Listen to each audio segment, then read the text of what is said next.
దేశవ్యాప్తంగా బీజేపీ హవా కొనసాగుతోంది. ఏపీలోనూ కూటమిలో అధికార భాగస్వామిగా ఉంది బీజేపీ. కానీ ఓ జిల్లాలో మాత్రం కాషాయ పార్టీకి సరైన నాయకత్వం లేదన్న విమర్శలు వినిపిస్తున్నాయి. స్థానిక సంస్థల ఎన్నికలు వస్తే పోటీ చేసేందుకు నాయకులు లేని దుస్థితిలో ఉందట కమలం పార్టీ పరిస్థితి. జబ్బలు చర్చుకునే నేతలున్న బీజేపీలో ఆ జిల్లాలో మాత్రం నాయకుల లోటు ఉందట. ఎందుకు ఆ పరిస్థితి ఏర్పడింది? ఇంతకీ ఆ జిల్లా ఏది? దీని వెనుకున్నటువంటి కారణాలేంటనేది ఇప్పుడు చూద్దాం.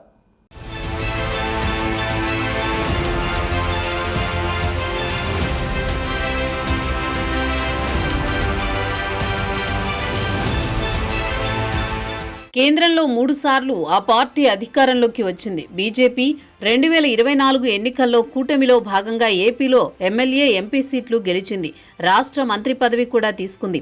అలాంటి పార్టీ కాకినాడ జిల్లా విషయానికి వచ్చేసరికి పత్తా లేకుండా పోతోంది. స్థానిక సంస్థలు వస్తే కనీసం పోటీ చేసేందుకు అభ్యర్థులు కూడా లేని దుస్థితి ఏర్పడింది. దీనికి కారణంగా ఉన్న 10 మందిలోనే గ్రూపు రాజకీయాలు. ఒకరు ఎదిగితే మరొకరు కిందికి లాగుతున్నారు అని ఆరోపణలు వెరసి జిల్లాలో పూర్తిగా చతికిలబడిపోయింది.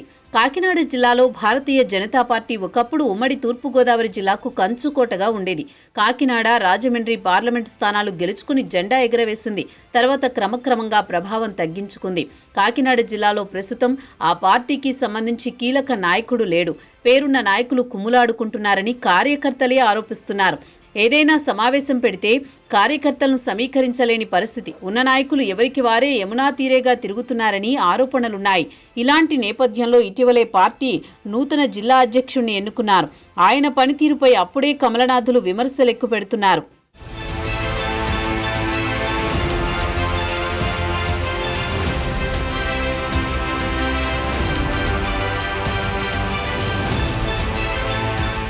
ప్రస్తుతం జిల్లా బీజేపీ నూతన అధ్యక్షునిగా బిక్కిని విశ్వేశ్వరరావు వ్యవహరిస్తున్నారు. ఆయన అందరినీ కలుపుకుని పోవడం లేదని ఆరోపణలున్నాయి. ఆయనకు ముందు అధ్యక్షునిగా పనిచేసిన చిలుకూరి రామ్కుమార్ యథాప్రకారం తెలంగాణకు వెళ్లిపోయి అక్కడ వ్యాపారాలు చూసుకుంటున్నారు.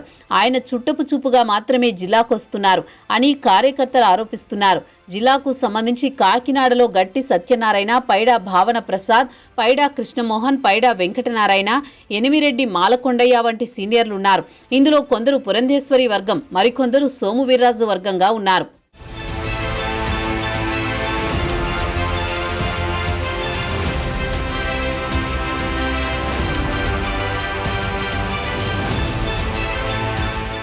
అయితే నియోజకవర్గంలో ఎవరికి వారే యమునా తీరే చందంగా పరిస్థితి మారింది అంటారు కేడర్. ఇక రూరల్లో 10 మంది నాయకులు కూడా లేరు. రంబాల వెంకటేశ్వరరావు పార్లమెంట్ ఇన్ఛార్జిగా రూరల్లో ఉంటున్నారు.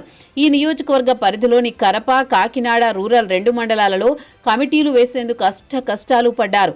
గ్రామ కమిటీలు కూడా లేవు. మండల కమిటీల్లో పూర్తిస్థాయి నియామకాలు జరగలేదు. పిఠాపురంలో ఒకే ఒక్కడుగా కృష్ణంరాజు తిరిగేవారు. పిఠాపురం ఎమ్మెల్యే పవన్ కళ్యాణ్ పిఠాపురం వచ్చినప్పుడు మాత్రమే ఆయన వచ్చేవారు. అయితే ఇప్పుడు అది కూడా మానేశారు. అనారోగ్య కారణాలతో ఆయన బయటికి రావడం లేదు. దీంతో బీజేపీ పూర్తిగా కనుమరుగైపోయింది.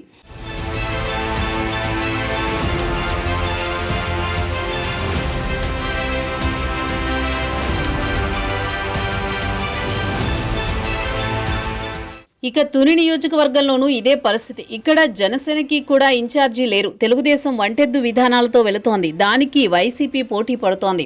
పెద్దాపురంలో పార్టీ ప్రతినిధిగా ఉన్న మహిళా నేత, పౌర సరఫరాల శాఖ డైరెక్టర్ తుమ్మల పద్మజ కొంతకాలం చురుగ్గా పనిచేశారు. కార్యక్రమాల్లో పాల్గొనేవారు. ఇటీవల ఆమె కూడా కార్యక్రమాలకు రావడం మానేశారు. జగ్గంపేట, ప్రతిపాడులో ఆశించిన స్థాయిలో పార్టీకి క్యాడర్ లేదని చెబుతున్నారు. ముఖ్యంగా పార్టీ నాయకులు ఉన్నారు, క్యాడరే లేదు. ఉన్న నాయకుల్లో సమన్వయం లేదు. అదే మాకు శాపమని కార్యకర్తలు బహిరంగంగా ఆరోపిస్తున్నారు. నాయకులకు వారిలో వారికే పడదు. దీంతో మండలాలు, గ్రామాల్లో కమిటీలు వేయలేని దుస్థితిలో ఉన్నాం. ఇది మా పరిస్థితి సీనియర్ నాయకులు తెలుపుతున్నారు.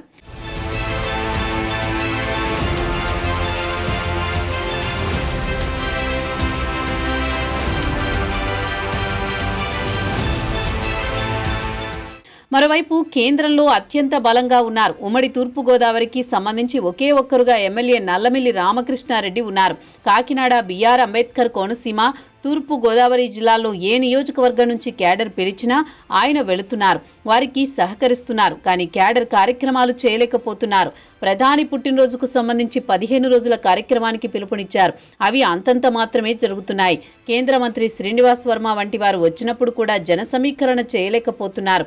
బయటకు కనీసం కనిపించినా కూడా మనుషులను తేలేకపోతున్నామని, పార్టీ అంత అధ్వాన స్థితిలో ఉందని నాయకులే వ్యాఖ్యానిస్తున్నారు.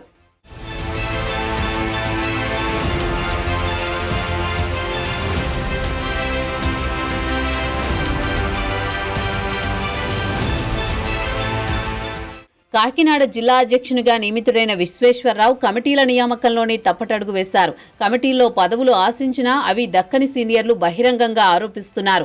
సోము వీర్రాజుకు జిల్లాతో పరిచయం ఉంది. ఆయనతో అనుబంధం ఉన్నవారు, అనుచరులు పార్టీకి దూరంగా ఉంటున్నారు. మొన్నటి వరకు ఎంపీ పురంధేశ్వరి రాష్ట్ర అధ్యక్షురాలుగా ఉన్నప్పుడు ఆమె వెంట తిరిగిన వారు కూడా ఇప్పుడు కొత్త అధ్యక్షుడు వచ్చిన తర్వాత పార్టీ కార్యక్రమాలకు రావడం లేదని చెబుతున్నారు. గ్రామ, మండల స్థాయిలో పార్టీని బలోపేతం చేయకుండా జిల్లా స్థాయిలో ఎలా బలపడుతుందని, పంచాయతీ, మున్సిపల్ ఎన్నికలు వస్తే బొక్కబోర్లా పడడం ఖాయమని ఆ పార్టీ నాయకులు సవాల్ చేస్తున్నారు. మరి విడిపోతున్నా, రాలిపోతున్నా కమలానికి పునర్జీవం పోసేదెవరు? ఈ పార్టీ పరిస్థితి ఇంతేనా? కేంద్రంలో పేరు చెప్పి ఇక్కడ కాయలు అమ్ముకోవాల్సిందేనా అంటూ సీనియర్లు ఆవేదన వ్యక్తం చేస్తున్నారట. మరి ఈ పరిస్థితిని బీజేపీ అధ్యక్షుడు మాధవ్ తీర్చిదిద్దుతారా లేదా అనేది చూడాల్సి ఉంది.